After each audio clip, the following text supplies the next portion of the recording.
So this little left adductor is kind of bothering me. It doesn't hurt to walk around, or it doesn't hurt all the time, but it just gives me that little bit of a feeling when I'm squatting. It just kind of feels sharp and hurt. Otherwise, I don't feel it. So yesterday, after that session that I did yesterday, I go back in the house and I thought about stretching. I thought about doing all that stuff, and I thought, I've had probably lots of energy spent into the stretching business, and I don't think I've had the returns that I really hoped for. Again, the love-hate relationship with stretching comes back to me again.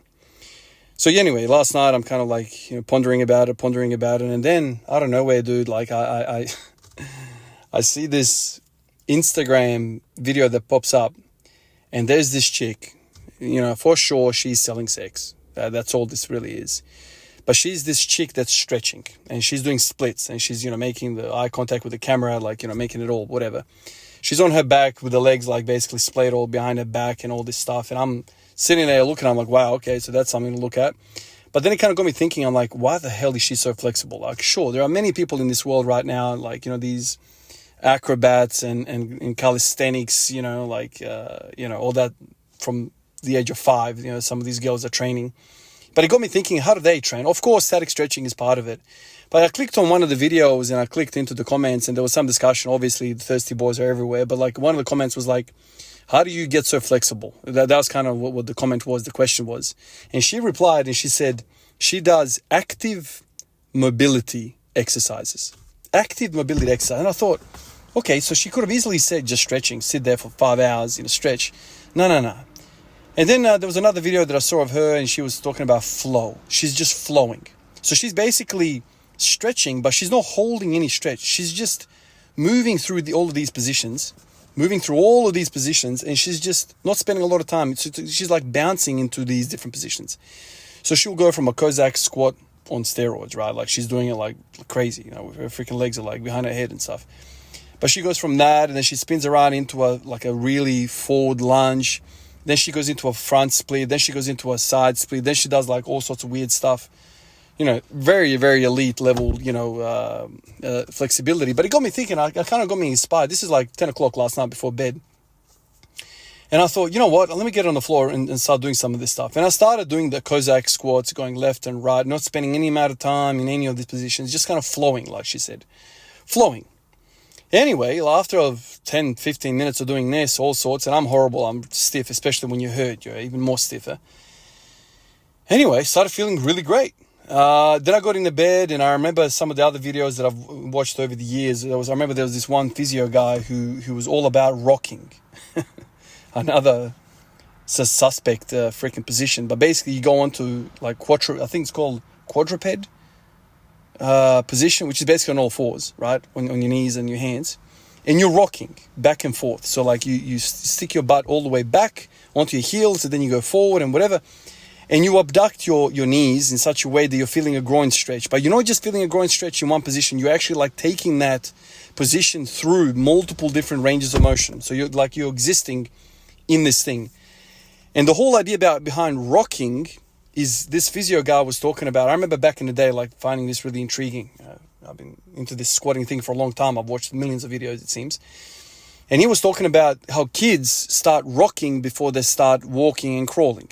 So there's like this progression of movement that naturally our freaking brain starts to do before we could even freaking talk. You start to do that. So the kid laying there in bed, it's freaking 3-4 months old. It's sitting there, raises its knees, so it's kind of doing like a hip flexor position. So it's always kind of like flexing the knees and the hips. And then he kind of eventually does some tummy time, gets on the belly, and then eventually gets on the knees and starts rocking back and forth. This is like over months. But this is the progression. Then eventually, once you kind of build up some of that musculature, then you can start to crawl a little bit. And so this physio guy, he was basically saying how crawling and rocking, we stopped doing it as adults because now we can do all the fancy stuff. We can walk, we can run, all that stuff. But he was making a claim that doing actual crawling and rocking is very beneficial for the hip joint and for our mobility in general. So here I am, bloody 10 o'clock at night last night. So I start rocking and I start flowing between rocking and Cossack squats and split squats and hip flexor stretch and, you know, all these sort of different stretches. I'm kind of existing in all of that. Man, I got up after like 10 or 15 minutes of doing this and I felt freaking brilliant. Usually when I get up after doing the middle splits machine, I get up and I'm kind of gingerly getting up and I'm like, God damn, like I'm all like splayed open. I can't walk. I'm just not feeling strong at all. I feel like I just need to rest for a bit. Not after this. After this, I felt amazing, man. Like I started feeling great. I felt like my hips were really, really open. I felt like it was just ready for activity, ready for training, squatting, deadlifting, whatever you can imagine. I started feeling that way. So what I'm trying to say is static stretching, I'm sure it has a place. But my God, this active stretching, this active mobility, as she says, that's another level. So I reckon from now on, as I'm kind of combating these tight, stubborn adductors, which are not releasing like I really imagined them to be releasing after so much freaking work, I'm going to try doing some of this active business. I showed you in this video a few times what I'm kind of doing. Obviously, I don't want to do it too much before squatting because I don't want to end up weak, whatever, blah, blah, blah.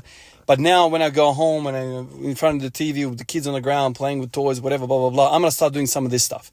And really the interesting thing is when I'm watching my 1-year-old, man, he's doing that already. He's just flowing. He gets up, walks over here, gets down, crawls over here, rolls on the ground, blah, blah, blah, blah. All these joints are just doing everything they can. It's not just, okay, let me just walk over here, sit down, be here for 3 hours, get up, walk over, go to the toilet, come back, sit in the kitchen. Nah, man. When's the last time you spent an hour on the floor, rolling around, you know, doing the 90-90 stretch? Like all of these fancy stretches that we talk about, really all this is just flowing for kids. They just flow. They spend time on the floor. So if you can just spend time on the floor in all these different positions, rocking, crawling, I mean, it's kind of weird, right? I'm not going to be freaking crawling around the house. But some of these positions is what we should be doing. It's interesting. I'm a 36-year-old dude looking at my 1-year-old son, and I'm like, there's something to be learned here. Yeah, it's amazing, isn't it? I find that stuff amazing. Appreciate you guys like always. I'll catch you in the next one. Peace out.